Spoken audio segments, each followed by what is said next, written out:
بسم اللہ الرحمن الرحیم۔ معزز دوستوں، السلام علیکم۔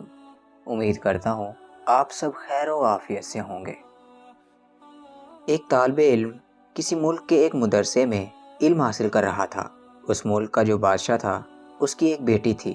شہزادی کافی خوبصورت، حسین اور جوان تھی۔ طالب علم بھی جوان تھا۔ اب جوانی کا عالم تھا، دل بادشاہ کی بیٹی پر فدا ہوا۔ اب طالب علم کی حیثیت یہ نہ تھی کہ بادشاہ سے ان کی بیٹی کا رشتہ مانگ لے۔ اب طالب علم کافی پریشان ہوا کرتا تھا۔ ساتھیوں سے مشورہ کیا کہ کیا کیا جائے۔ ساتھیوں نے زبردست تنقید کا نشانہ بنا کر کہا، تمہارا دماغ خراب ہوا ہے۔ بادشاہ سلامت کو اگر آپ نے بتا دیا تو وہ آپ کو زندہ تیل میں جلا دے گا۔ اب طالب علم بہت زیادہ پریشان ہوا، کچھ سمجھ میں نہیں آ رہا تھا۔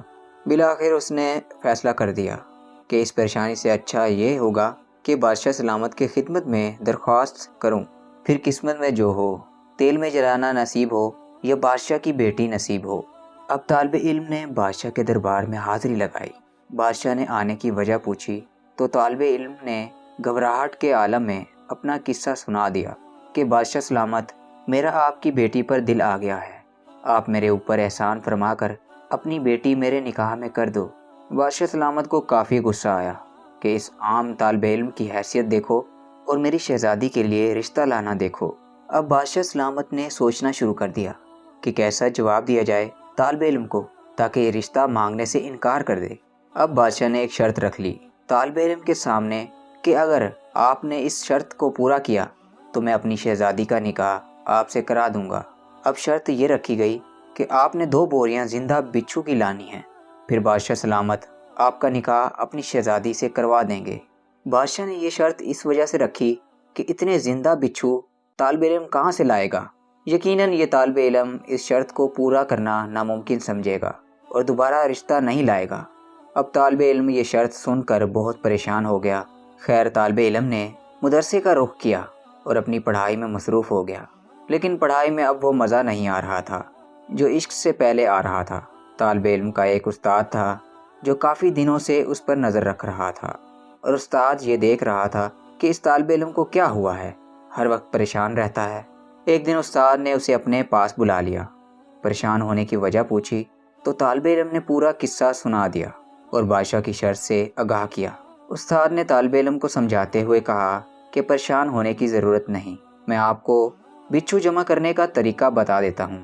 استاد نے کہا، شام کو میرے پاس آنا، میں آپ کو بچھو جمع کرنے کا طریقہ بتا دیتا ہوں۔ اب طالب علم خوشی کے مارے شام ہونے کا انتظار کر رہا تھا۔ بالآخر شام ہو گئی اور طالب علم اپنے استاد کے پاس پہنچ گیا۔ استاد نے 2 بوریاں لانے کو کہا۔ جب طالب علم 2 بوریاں لے آیا تو استاد نے قبرستان میں ایک قبر کا پتہ بتا کر کہا کہ فلاں قبر پر جاؤ، قبر سے ساری مٹی نکال لو اور آخر میں اینٹیں رہ جائیں گی، تو شروع کی ایک اینٹ نکال کر بوری کا منہ سوراخ پر رکھ لو۔ جب بوری بھر جائے تو اس بوری کا منہ کسی رسی سے باندھ لو اور پھر دوسری بوری آگے کر دو۔ اس کے بھر جانے پر بوری کا منہ باندھ لو۔ اس کے بعد قبر کو اچھی طرح واپس بند کر دو اور بوریاں بادشاہ کے پاس لے جاؤ۔ طالب علم نے استاد کے کہنے پر اسی طرح ہی کیا جس طرح استاد نے بتایا تھا۔ طالب علم نے بچھوؤں سے بھری بوریاں بادشاہ کے دربار میں پیش کر دیں۔ بادشاہ بڑا حیران ہوا اور اپنے وعدے کے مطابق اپنی شہزادی کو طالب علم کے نکاح میں کر دیا، اور طالب علم کو پاس بلا کر بچھوؤں کو جمع کرنے کا راز پوچھا کہ آپ نے اتنے سارے بچھو کہاں سے جمع کر دیے؟ طالب علم نے بتایا کہ میرا ایک استاد ہے، اس نے قبرستان میں ایک قبر کا پتہ بتایا اور میں نے قبر کھود کر بتائے ہوئے طریقے کے مطابق بچھوؤں سے بوریاں بھر لیں اور بادشاہ کی خدمت میں حاضر کر دیں۔ بادشاہ نے استاد کو حاضر کرنے کا حکم دے دیا۔ اگلے دن استاد بادشاہ کی خدمت میں حاضر ہوا۔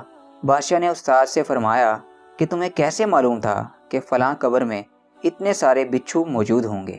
استاد نے بتایا کہ یہ فلاں آدمی کی قبر ہے۔ یہ آدمی زندگی میں داڑھی منڈواتا تھا اور مرتے وقت بھی داڑھی منڈوا رکھی تھی۔ حضور صلی اللہ علیہ وآلہ وسلم کا ارشاد ہے، جو شخص اس حالت میں مرے کہ داڑھی منڈوائی ہو، قبر میں اس کی داڑھی کے ہر بال پر ایک ایک بچھو مسلط کیا جاتا ہے۔ حضور صلی اللہ علیہ وآلہ وسلم کی بات کبھی جھوٹی نہیں ہو سکتی، اس لیے میں نے اس قبر سے بچھو جمع کرنے کا کہا اور قبر کا پتہ بتایا۔ دوستو، حضور صلی اللہ علیہ وآلہ وسلم کی جو پسند ہے وہ حقیقت میں اللہ کی پسند ہے۔ اللہ تعالیٰ ہمیں حضور نبی کریم صلی اللہ علیہ وآلہ وسلم کی مبارک سنت پر عمل کرنے کی توفیق عطا فرمائے اور ان کے احکامات پر چلنے کی توفیق عطا فرمائے، آمین ثم آمین۔ امید کرتا ہوں آپ کو یہ ویڈیو پسند آئی ہوگی۔ ویڈیو پسند آئی ہے تو ویڈیو کو لائک کیجیے، شیئر کیجیے اپنے دوستوں کے ساتھ اور کمنٹ سیکشن میں اپنی رائے کا اظہار ضرور کیجیے گا۔ سانسوں نے وفا کی تو ایک نئی ویڈیو کے ساتھ پھر سے حاضر ہوں گا، تب تک کے لیے اللہ حافظ۔